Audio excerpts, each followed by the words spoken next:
Welcome to another episode of the Thriving by Nature podcast. I'm Bethany Stone, and today I want to talk about staying the course when your progress is quiet and you just don't see it.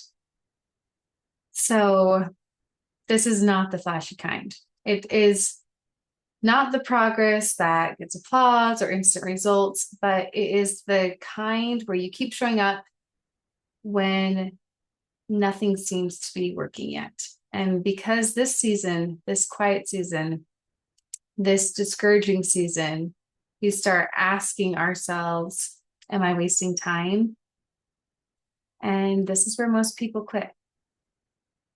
And I want to talk about what staying matters and why we need to stay, why that matters, what science actually says about it, and how to tell the difference between quitting because something is wrong versus pivoting because something is right. And in this podcast, I want to share a few stories, some of mine, some not, because stories really help us remember that we're not alone in this. And I love stories. I love singing. I love stories. I am a storyteller. So if you are building something, if you are healing something, learning something, or becoming someone, and you are tired, then this podcast is a good one for you. So let's take a breath. Oh my goodness, I cannot talk today. Let's take a breath. And let's begin because this one is, I think, pretty impactful. So I want to talk very first about the emotional reality of what staying the course is. Because staying the course sounds like it's really noble, but in real life, when you try to stay the course, it's actually really frustrating. It feels like we are putting in effort and there's no evidence. It feels like we're putting in more time, money, energy, and hope into something and wondering if you are being foolish. My dad would often say when there was like a silly, like a wish, he said, well, Bethany, remember my dad is Swiss. And so I'm sure that this is a lost in translation type of a thing. But he goes, well, you can wish in one hand and you can poop in the other, and you can see which one fills up faster. And sometimes when I was saying the course and nothing was happening, I would have that saying come to my mind. I'm like, am I just sitting here wishing forever for something to happen when something literally all the time could be happening? So that was something I had to battle in my mind because some people, well, I should say most people think that quitting happens just because people are lazy or unmotivated, but that isn't true because most people quit because they're completely emotionally exhausted. They quit because the reward didn't come when they thought it would. They were just wishing and wishing, knowing that if they did this, this would happen sooner. But there is a psychological term for this, and it is called delayed reinforcement.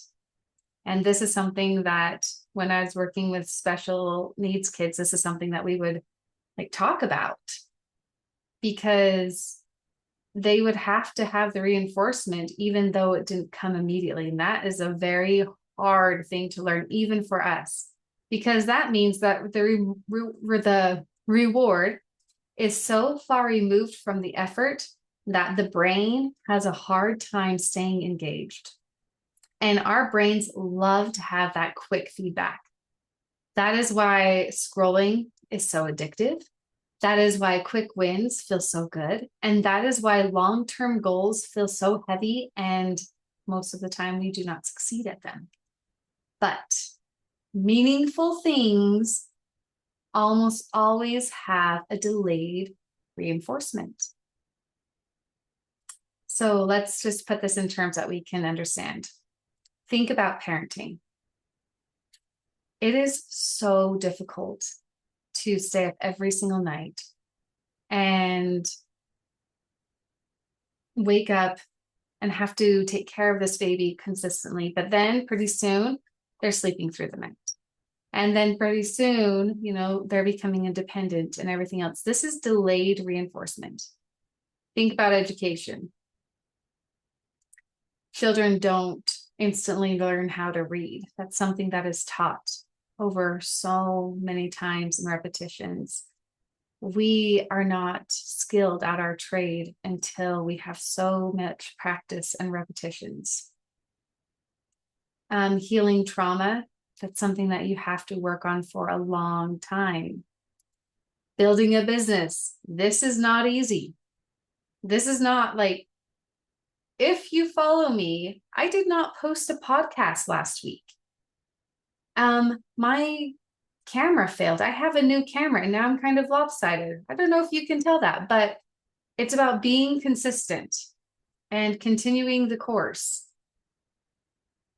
It is hard to be there and always show up. Working out, strengthening your body. It takes consistency to slowly get those weights up. But the payoff comes later, and it often comes very quietly. And it's about recognizing that. So there have been many seasons in my own work where I look at my calendar or my bank account or my energy, and I think I am putting so much into this. And I wish I was seeing more fruits of my labor. And it's discouraging, but that doesn't mean that I'm failing. And it just means that I'm early. And when you feel early at something, it's lonely because you don't have the proof yet. You just have the belief, you have the consistency, and you have the willingness to keep going.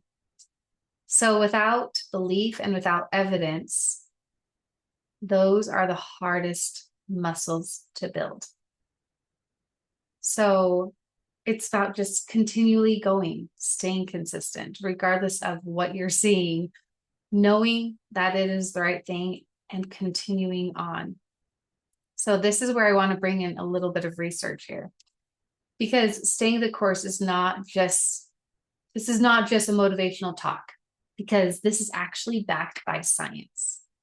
There is a psychologist, and I love her. She does a podcast,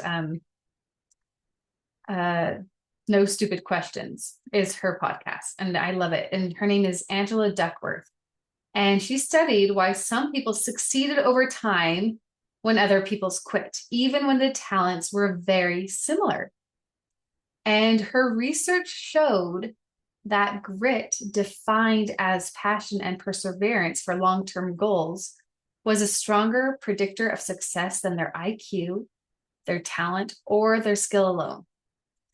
So one of the most important findings of this entire study was people who stayed the course were not more motivated. They were more committed to the effort. They expected the setbacks. They planned for being bored, and they understood that motivation comes and goes, but systems and habits carry you forward. And this mattered because many people were quitting when the motivation was fading. And that means that something is wrong. Because motivation that fades is a normal thing. But staying the course is not about always feeling inspired. It is about continuing even when inspiration is quiet. When I was reading about this and listening about this and everything else, I thought, wow, yes, because one of the life skills that I teach is systems, and sometimes shifting your system, because motivation fading and coming back is a normal thing. Just because the motivation faded doesn't mean that you failed. So I'm sure everyone has heard the term of neuroplasticity. So let's talk about that for a minute. Let's talk about our brains, because our brains change through repetition. This is how you teach children to read. This is how you teach any skill during the very most absorbent mind periods of life, is through repetition. And the repetition, and through this repetition, you create more neuroplasticity. which means every time you do something, every time you think something, you practice something, you're either strengthening or you're weakening those neural pathways. And here's what people miss. Your brain does not change immediately. There's like lag with our brains. You know how sometimes I had this old computer, and I'm not super good with technology, but my husband is. And I loved this computer. I think I become like emotionally attached to two things. And I liked this computer because it was the first computer I got after my divorce and everything else. And I bought it from my mom. It wasn't even a new computer, but it worked. And I needed it for opening up my school and things like that. So there was a lot of things with this computer, but it was old. And it would always ghostwrite. And I was explaining to my husband what ghostwriting was. And he goes, "What do you mean?" I'm like, "So I'll just be writing my emails and I'll just write, but nothing shows up on the screen. And then poof, everything's on the screen. It's like ghostwriting." And he's like, "That is not what ghostwriting is." He goes, "That is a really, really bad lag. And that means your computer is really old." And I'm like, okay. But this is what our brains do. We will put in so much input and everything else, and we don't see it. But the more input we put in, guess what? Poof, sometimes, a lot of the times, it'll start showing up. Because it's like planting a seed. You keep watering the soil and you don't see anything happening, but you keep watering it. And before long, you will see a little tiny green sprout, because that's what happened. But if you stop watering, you won't see the growth, because nothing will ever grow. If I would like type on my computer and I never saw anything and I just push backspace or just quit, my words, my ghost words would never show up. But I knew that if I just kept going, they would eventually come. Like, this is how our brain works. Because if you stop watering, growth doesn't happen. If you stay the course, your brain will learn, adapt, and eventually stabilize new patterns. So this is so true for all of our emotional regulation. It is true for fitness. It is true for learning. It is true for confidence. This is how we learn. The discomfort you feel is often how, well, that discomfort is your brain rewiring itself. And the repetition of that makes it easier and easier and more comfortable. So James Clear, he says, "You do not rise to the level of your goals. You fall to the level of your systems." And when I think about that, I think about how if our systems are not in place, that when we are having this lapse of just motivation, we're not going to continue on. We have to have systems in place that will bring us back up. Because sometimes our goals are ebbs and flows. We are ebbing and flowing, and the motivation isn't always there. There's a Chinese, I remember this Chinese saying too, and it said, it's one of those, like, I don't remember, Japanese philosophies. It's not Chinese, actually. It's a Japanese philosophy. And it says, "Fall 7 times, but get up 8. These little quotes, these sayings, they're not just poetic. These are practical reminders that progress is rarely linear. And we have to remember that. We have to give ourselves grace on that. So now we're going to talk about the difference between what quitting and pivoting looks like.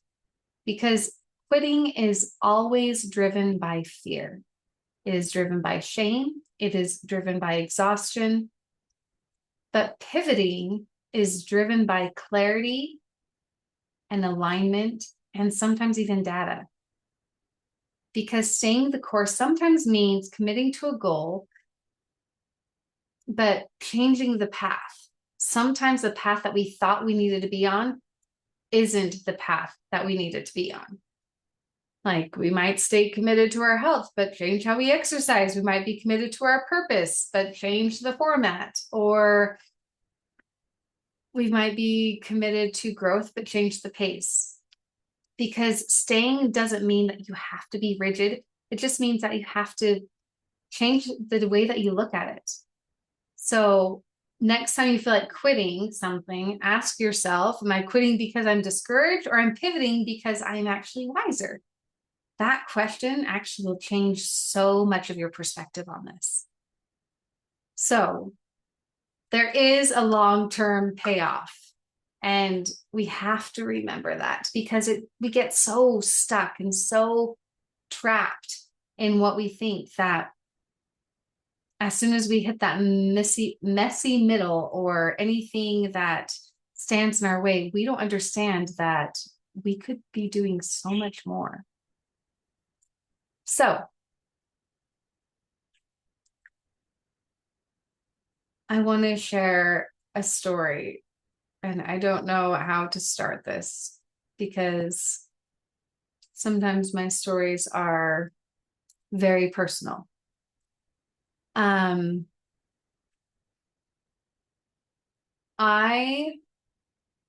Okay, I'm just gonna throw it out there, because this is just what I do, right?